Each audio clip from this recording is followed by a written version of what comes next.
Góðir fundarmenn, mér það mikil ánægja að kynna fyrirlesara dagsins. Í dag 10. júní 2009 ætlar félagi okkar Þórir Jónsson að segja okkur frá Steini Steinar. Ég hef af samtölum mínum á undanfarnum árum við Þóri Jónsson tekið eftir að hann kann mikið af vísum og ljóðum og nú hef ég fengið hann til að flytja hér fyrir okkur erindi Steinar og ljóð hans. Gjörðu svo vel, Þóri. Ég þakka forseta fyrir þessi orð og hér þá nokkurs konar inngangur að ljóðum skáldsins. Steinn fæddur 13. október 1908. Hann lést rétt fyrir 50. afmæli. Foreldrar hans voru í húsmennsku sem kallað bær rétt við Patreksfjörð. Þegar Steinn 3 ára og börnin orðin 5 og fyrirsjánlegt að foreldrarnir geta ekki séð fyrir fjölskyldunni, var það ráð tekið að skipta fjölskyldinu og heimilinu upp. 2 barnanna verða eftir í sveitinni en foreldrar ásamt 3 börnum eru flutt að Bessatungu í Saurbæjarhreppi í Dalasýslu. Bessatunga sem síðasti bær áður en komið í Svínadal, en þar var Kjartan Ólafsson veginn að bolla fóstbróður sínum. Þar stór steinn sem kallaður Kjartanssteinn. Þess má geta að löngu síðar bjó Stefán frá Hvítadal í Bessatungu og lauk starfsævinni þar. Þegar Steinn 6 ára hann fluttur af Miklagarði í sömu sveit. Hann kom þangað illa klæddur, illa hirtur og mjög umkomulaus. Heppni Steins var að þar á bæ var ráðskona Kristín Tómasdóttir sem tók hann að sér og sá umhirðu og uppeldi hans upp frá því. Þegar Steinn flyst til Reykjavíkur eftir ársdvöl í Núpsskóla verður hann fyrir áfalli sem lömanveiki. Hann hafði sæmilegri heilsu en vinstri höndin lamast upp frá því á hann erfitt með alla líkamlega vinnu en fyrir lítið lærðan ungling lítið að hafa annað en púlvinnu með haka og skóflu á þessum árum. Þá komið að ljóðum Steins. Ég ætla svona að taka hist og her, aðalega þessi íróníu ljóð hans, eða kaldhæðnisljóðin. Bretar segja ljóðið never a dull moment. Það víst orða sönnu. Ég veit ekki hver hefur lýst best ljóðinu af því sem ég hef heyrt, en þó tel ég að Jóhann Jónsson hafi komist næst í söknuði sínum að það sem hann segir: og ljóðin sem streymt þitt blóð frá draumi til draums. Þetta var eins og ljóðið var í hugum þessara ungu manna. Þeir hugsuðu ljóðið sem sagt frá draumi til draums. En allt það. Ég tel að það sé við hæfi að Steinn lýsi því sjálfur í sinni stöku hvaða áhrif þessi reynsla bar með sér. Og líf hvers manns, hve miklu sem hann glatar, svo myrkum töfrum slungin örlög hlaut, þín vissna hönd sem vann þér ei til matar, skal velta þungum steini úr annars braut. Steinn ýmist kallaður skáld rökhyggjunnar eða fáránleikans. Í þessu framhaldi langar mig að renna yfir nokkur ljóð sem búa við þeirri íróníu sem Steinn þekktastur fyrir. Að fengnum skáldalaunum. Svo oft hef ég grátið og harmað mitt hlutskipt í leinum og horft inn í framtíð sem beið mín þögul og myrk. Þetta fallega kvæði ort í þeim tilgangi einum að óska mér sjálfum til lukku með skáldastyrk. Hér áður fyrr, það satt, ég var troðin í svaðið, hvað sáu þeir mannkyni komast á lægra stig, Ég var soltin og klæðlaus og orti í alþýðu blaðið og allur heimurinn fyrirleit blaðið á mig. Svo bregður hann til skáldalaunana og segir: En eitthvað er breytt og annarkvart ég eða þjóðin er ekki jafn trúföst við sín markmið og heit, því nú hefur íslenska valdstjórnin launað mér ljóðin sem laglega hagorðum framsóknarbónda í sveit. Þarna er hann að mæla sig við Guðmund Böðvarsson, Hvítársíðunni, bónda Kirkjubóli, en á löngum tíma var hans mælikvarði alltaf Elínborg Lárusdóttir. Þau fylgdust að í skáldalaunum. En það er alltaf sami efinn hjá honum. Hann finnur að þarna finnst hann eitthvað vera að hann skuli vera allt í einu að fara að fá skáldalaun og segir þá í þessu kvæði: Samt þakka ég auðmjúkur þetta sem ég hef fengið en þrálát og áleitin spurningum sál mína fyrr, er stríðinu lokið og loksins til þurðar gengið að litla af ærlegri hugsun sem fannst hjá mér. Hann lýkur hann þessu. Næsta er minnismerki óþekkta hermannsins. Á breiðu torgi stendur minnismerki mannsins dó svo hinum mættu lifa, þeir dá hans minning enn í orði og verki og afrek hans með gullnu letri skrifa. En við sem göngum út í opinn dauðan til ekki neins með festu og ró í skapi og jafnvel sama jarðveg litum rauðan, hver játar vinning sinn í okkar tapi.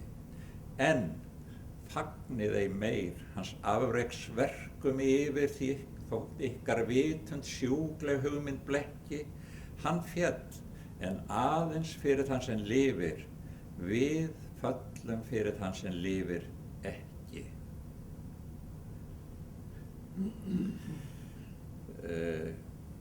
Næst er undanhald samkvæmt áætlun.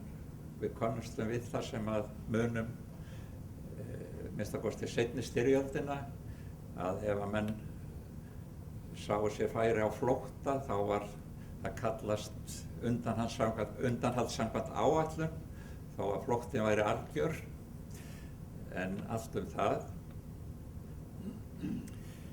Ég var móðgaður, hættur, svífurtur, kvalinn og kúaður af kumpánum nokkrum sem allt virtist geta og meiga. Þótt ég sé maður á sigur sannleikans trúaður, þá sýndist þar flestu í von minni geiga. Að lokum sagði ég yfirdrottnina valdinu í alvöru stríð á hendur á nokkra vægðar, því styrkur minn liggur allur í undanhaldinu, þótt flestum þætti það málstanum lítið til þægðar. En stríð mitt var nútíma stríð og ekki af því taginu að standa í tvísýnum vopnabrýnum. Þið vitið að jörðin er líkt á knöttur í laginu, að lokum kemst maður aftan af fjandmanni sínum.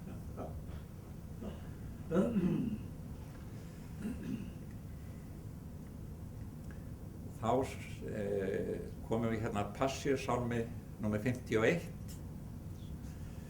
sem að flestir kannast kannski við.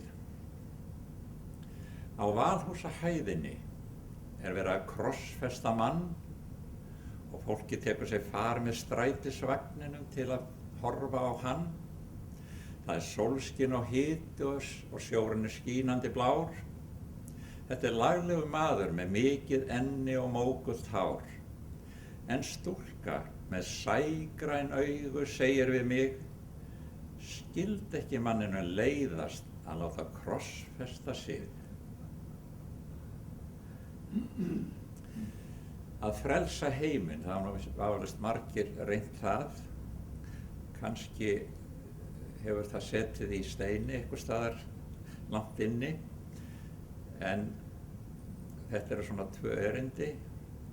annað þeirra gæti nú staðið sjálfstætt og þá á ég við að frelsa heiminn er eins og að standa upp á stól í stóru veitingahúsi og kalla yfir salinn.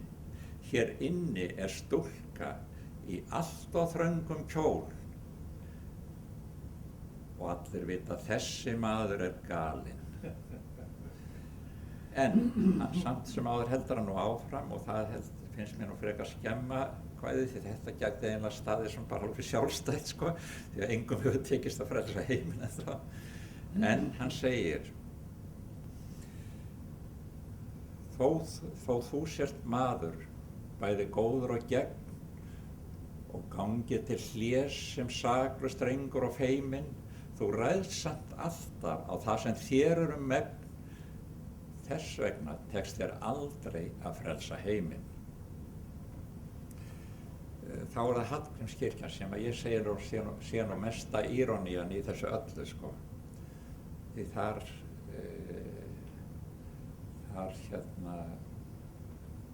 kemst það mjög vel á orði.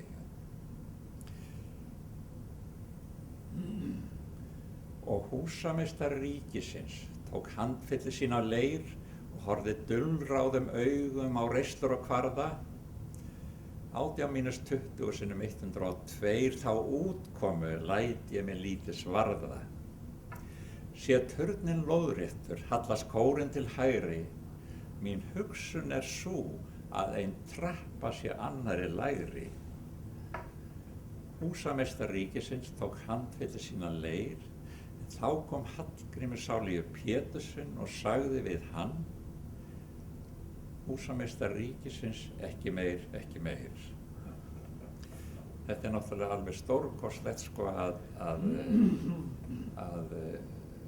hann notar þarna bara náttúruöflin sem sagt til þess að sem að hinn eru búin að vera að reikna út verkfræðingar og arkitektar og allt þetta sko með öllum sínum reislum og kvörðum, þá bara er þetta einfalt, það er bara ein trappa sé annarri lægri sko. Okay. Jón Kristófer Katit í hernum sko, þeir voru vinir, miklir vinir, drykkjufélagar, sálufélagar, Steinn og hann. Jón Kristófer Katit í hernum, í kvöld verður samkoma háð og lautinant Valgerður vitnar vegina drottins náð. Og þá verður sungið og spilað og sítar og mandólin 2 og komdu og höndlaðu herran, það hefst klukkan rúmlega 7.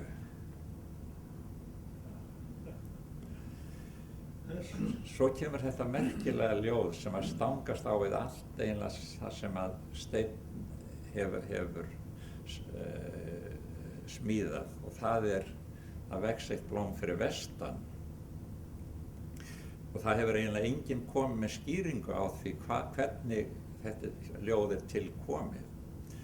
Hvort það er, eins og gárungarnir sögðu, að hans heitasta hugsun hefði verið svo að vera launsonur Stefáns í Hvítadal, Stefáns frá Hvítadal, eða hvort þetta á við Kristínu Tómasdóttur sem var ráðskona hjá bróður sínum að Miklagarði sem að eiginlega bjargaði Steini úr eymdinni, gerði hann að svona mennilegum unglingi, þó að hún kvartaði eins og aðrir yfir því að hann ynni aldrei neitt, það var nú annars saga sko. Það vex eitt blóm fyrir vestan og veröldin mild og góð, hún kemur á ljósum klæðum og kveður sín vöggu ljóð. Ég ann þessu eina blómi sem aldrei fékk ég að sjá og þangað hvarflar minn hugur í hljóðri og einmana þrá. Svo geng ég fár og fölur með framandi jörð undir yl, það vex eitt blóm fyrir vestan og veit ekki að ég er til.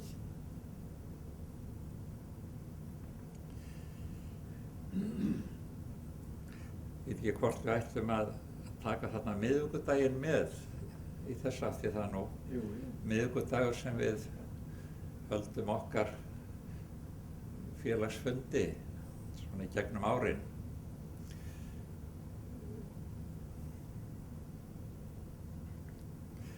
miðvikudagur og lífið gengur sinn gang og gangur þess verður víst hvorki aukinni tafinn. Dagbjartur múrari eignast dreng í gær og í dag verður herra kaupmaður Petersen grafinn. Svo fylgir í næstu ljóðlínum sem til eiginlega Morgunblaðinu. Þar höfum við átt mikið af vinum og slíku. Matthías Jóhannesson, þar ritstjóri lengur heldur en elstu menn muna. Eins var með Harald Sveinsson, fyrst framkvæmdastjóri og síðan stjórnarformaður. Hallgrímur Geirsson, framkvæmdastjóri. Þorsteinn Pálsson, starfandi blaðamaður þar lengi. Og þar segir: og mennirnir græða og mennirnir tapa á víxl og mönnum er lánað þó engin skuld sína borgi. Malbyggu strætin heyrist múgsins háværa ös og morgun blaði fæst keypt niður á Lækjartorgi.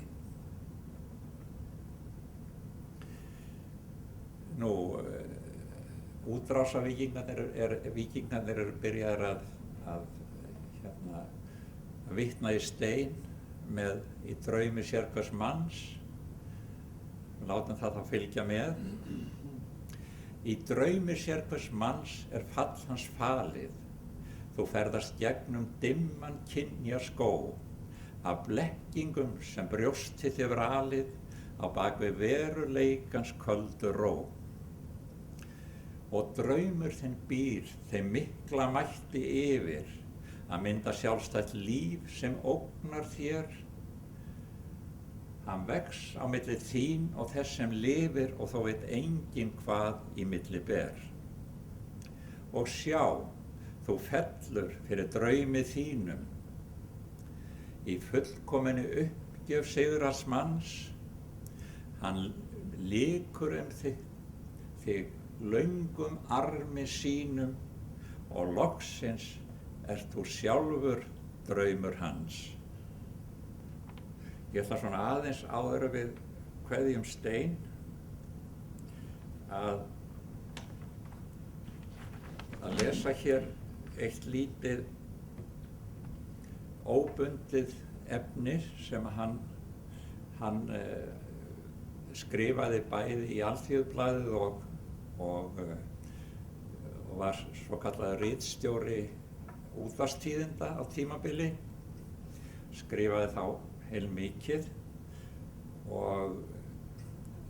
en hann talar það einhvers staðar í viðtali við Matthías Jóhannesson að hann hafi eiginlega alltaf verið á rölti frá því hann mann eftir sér og nefnir það sem mælikvarða að hann hafi einhvern tíma verið sendur í kaupstað til að versla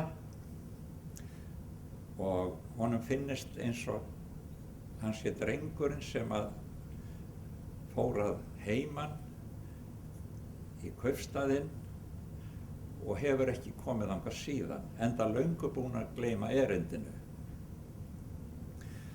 En hér segir Steinn,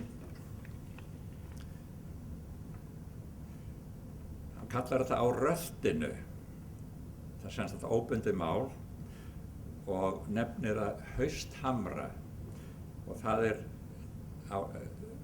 ritað árið 1940.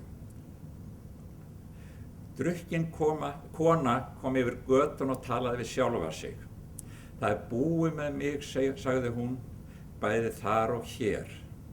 Svo settist hún á gangstéttina, grét hátt þangað til lögreglan kom og fór með hann í tukthúsið.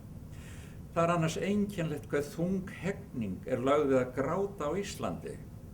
Ég hef heyrt á sögum norska konu sem var búsett hér og gift íslensku sjómanni að einu sinni þegar hún fylgdi manni sínu til skips stóð hún dálitla stund á bryggjunni og horfði á eftir skipinu. Þetta var góð kona og manni sínum trú. Hún hallaði sér upp á ljósastaurnum og grét hljóðlega yfir því að missa hann frá sér. Veit hún ekki fyrr en hún umkringd og tekin höndum af lögreglunni og færð upp á lögreglustöð til yfirheyrslu. Ég heyrði að hún hefði sloppið í það sinn með áminningu. Þetta svona útúrdúr. Í framhald af þessu þá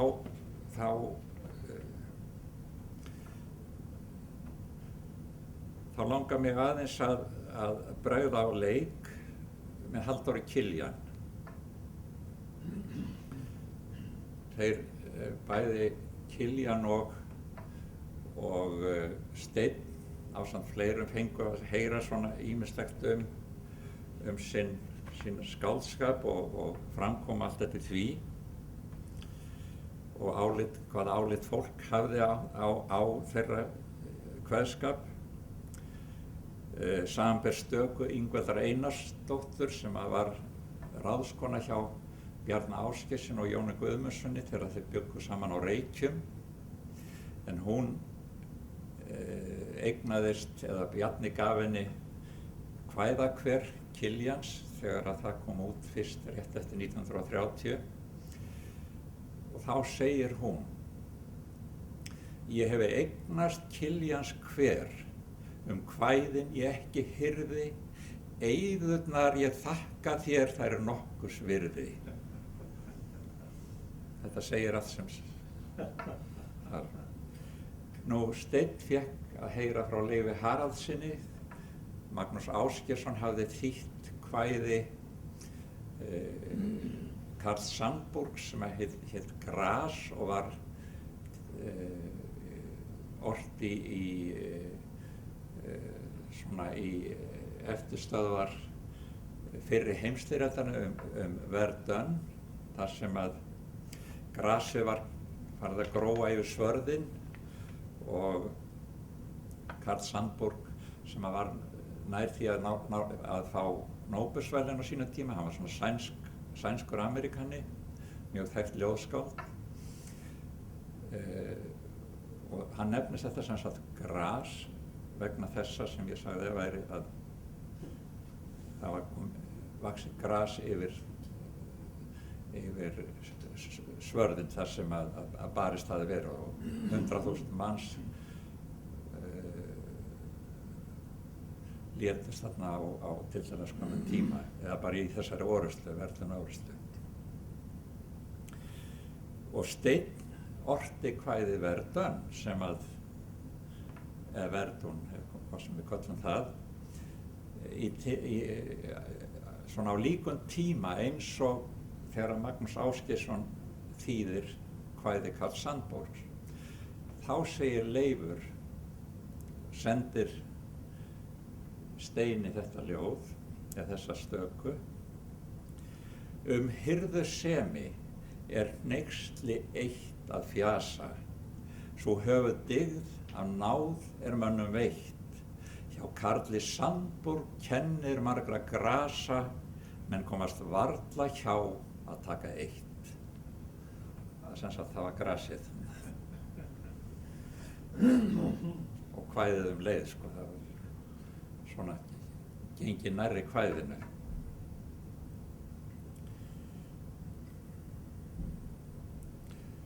Ég veit ekki hvort að við gætum lokið Steini með því með síðustu ljóðlínum úr kvæðinu Eyr, þar sem hann segir: Jón Sigurðsson standmynd sem steypt úr Eyr, hér stöndum við saman í myrkrinu báðir tveir. Þá ljúkum við Steini. Já, í íslenskt vögguljóð á hörpu Halldórs Kiljans er náttúrulega gullfallegt kvæði og ég tala nú ekki um sjálft lagið sem að, eða kallast nú lagið sem að Jón Þórarinsson bjó til við þetta Kornungur maður, sem alveg gullfallegt og hæfir kvæðinu vel. Mér hefur alltaf fundist vanta að svona fallegustu ljóðlínurnar eru aldrei sungnar. Þetta ljóð mjög oft sungið í útvarpi, við heyrum það oft. Elsa Mühl og Didda, eða Sigrún Didda, hafa sungið þetta bæði, báðar sig, og fleiri reyndar. Það mjög fallegt. Og upphafið þetta: Ég skal vaka og vera góð, vinunum mínum smáa, þar sem óttan rennur rjóðróðar kambinn bláa, harpan syngur hörpuljóð á hörpulaufið gráa. Var ekki í vetur leið, veðra samt á glugga, var ekki eins og værum skeið, vofa í hverjum skugga, fáir viss að vorið beið og vorið kemur að hugga. Svo kemur þetta sem mér finnst alltaf vanta í: eins og hún gaf þér íslenskt blóð, ungi draumsnillingur, megi svo hinn litla þjóð leggja á hvarm þér fingur, á meðan harpan hörpuljóð á hörpulaufið syngur. Kiljan sendi inn í samkeppni hátíðarljóði 1930. Það var svona samheiti Vegurinn austur, og þar meðal annars svona gullkorn eins og Ó Mosfells heiðin öravóttu söng, ég ann þér best í fuglakvæki nætur, þar borin blessulömbin svöng með bláa grön og klaufalega fætur. Og þetta svona tema fyrir hann.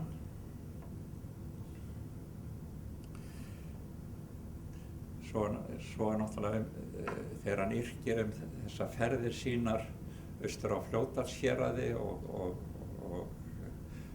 þar þegar hann að rangla heiðin og var nú einhvern tíma nær því að verða úti, sem hann sagt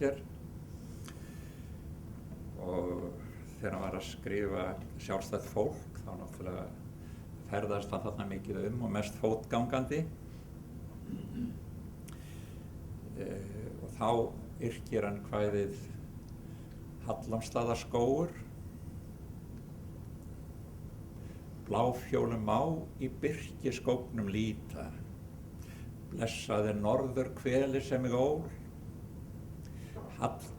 Hallormur má þá ei til einhvers nýta, þinn unga vin á nýjum spari kjól, alkomin heim Atlantshafið hvíta og ákveðinn að lifa næstu jól. Það kemur fram í bókum Kiljan að hann hafði eitthvað alla tíð tilfinningu fyrir því að hann ekki gamall maður, og kemur það víða fram í umsögnum annara þetta. Ég veit ekki hvort að ef maður kannski að láta fylgja með, já, við skulum klára þetta og getum aðeins farið lengra inn í þetta ljóð hans, þar sem hann segir: hann sem fór áður vegarvillt í borgum og vínin drakk í margri ljóti kró, hann sem var áður haldinn þyngstu sorgum, hugsaði bitrast þegar hann glaðast hló, hann sem var áður afglápinn á torgum orðið skáld í Hallormsstaðaskó. Og í lokin segir hann: Maríu klukkan grær á grænum völlum, guðhrædd og prúð sem feimið barn í söng, hún besta blómunum mínum öllum, það borðar hana dala kindin svöng. Pósturinn gisti að Grímsstöðum á fjöllum, gaman þar sumarkvöldin löng.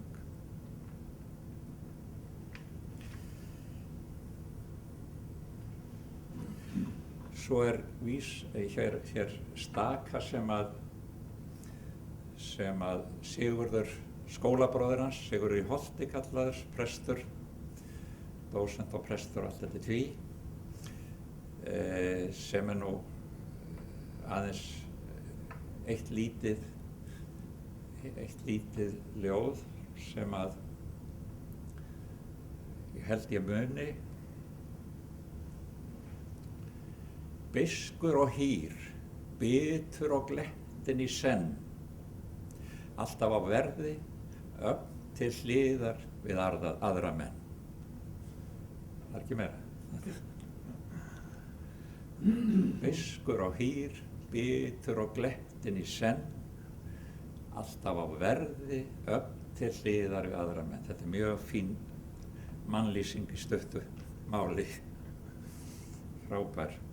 Þeir voru skólafélagi, þeir bjuggu saman á Laugavegi 28A eða þar á bakhúsinu þar sem að Kiljan reyndar fæddist.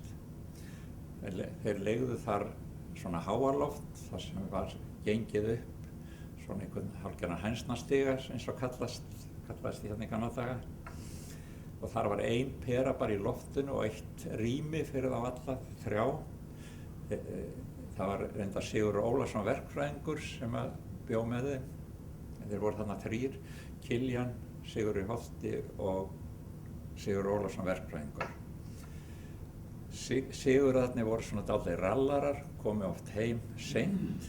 Þá var Kiljan búinn að lesa og læra það sem að þurfti til morgundagsins og þegar þeir ætlaði að fara að lesa sínar lexíur, þá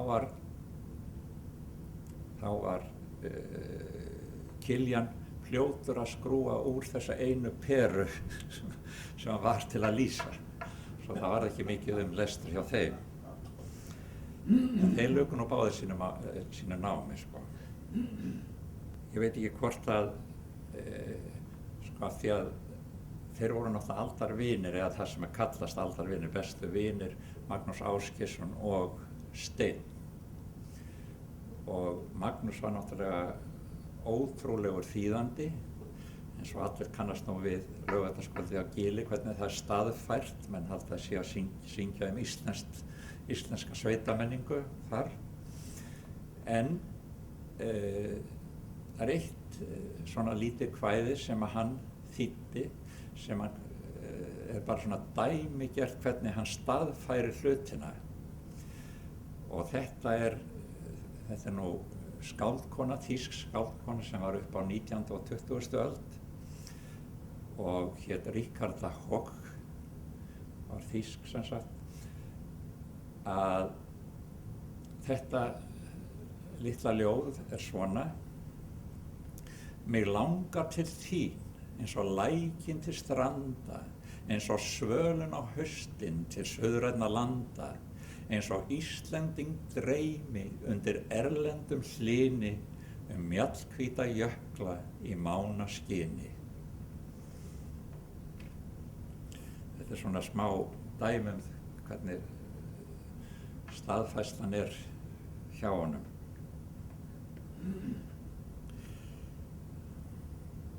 Ég veit nú ekki hvort að við getum skilið svoleiðis við ljóðin eða ljóðið að sleppa alveg Jóhanni Jónssyni, en Jóhann Jónsson og Jóhann Sigurjónsson ortu báðir í skugga heimsstyrjaldarinnar fyrri ljóð, og annað ljóð Jóhanns hérna bara Hvar, og var svo síðar þegar að Halldór Kiljan fékk útgefin ljóð, svona brot úr ljóðum Jóhanns Jónssonar, þá var þetta allt í einu kallað söknuður og allt í lagi með það er fallegt orð. En þessi tvö ljóð Jóhann sem hét þá bara Hvar, og Jóhann Sigurjónssonar sem að hét þá Vei þér hinn fallna borg. Þetta birtist í Vöku árið 1928, þessi 2 ljóð, en þau eru ort mikið fyrr því að Jóhann Sigurjónsson deyr í 1919, svo þessi bæði ljóð eru ort sennilega bara beint í skugga heimsstyrjaldarinnar fyrri. Og ég ætla nú bara að taka eitthvað brot úr ljóði Jóhanns Jónssonar. Hvar hafa dagar lífs þíns lit sínum glatað og ljóðin sem þutum full blóð frá draumi til draums. Hvar eru þau veðrina bráð og barn þú hugðir, borin með undur sannleikans eilífa þrotlausa brunn þér í brjósti, hvar? Og í lokin segir hann, þey, svo djúpt sem vor samviska sefur og sönglar því allan þann dag við eirðarlegs eyrun. Eitthvað því líkt að komi sér hausthljóð í vindin, eitthvað því líkt að syngja vor sálaða móðir, úr sjávar hljóðin í fjarska, hvíslar vort hjarta hljótt út í bláin, hvar, ó hvar. Þetta er nú svona einhvers konar samtíningur sem að allavega ég hef haldið mjög mikið upp á. Þetta er nú flest kvæði sem að ég lærði fyrir 60 árum, svoleiðis að ég hef nú ekki haldið þeim við, en gruflaði í þetta svona af og til, en hef miklar mætur á þeim, ásamt mörgum öðrum. Ég held að þetta sé svona, ég veit ekki hvort að ég hef eiginlega heimfært það upp á ljóðið. Eitt lítið stef sem að Þorgeir Sveinbjarnarson orti.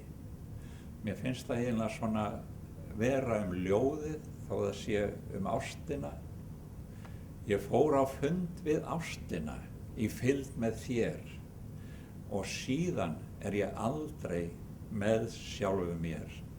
Mér finnst þetta einhvern veginn koma svona flott út að með ljóðinu þú aldrei einn. Takk fyrir.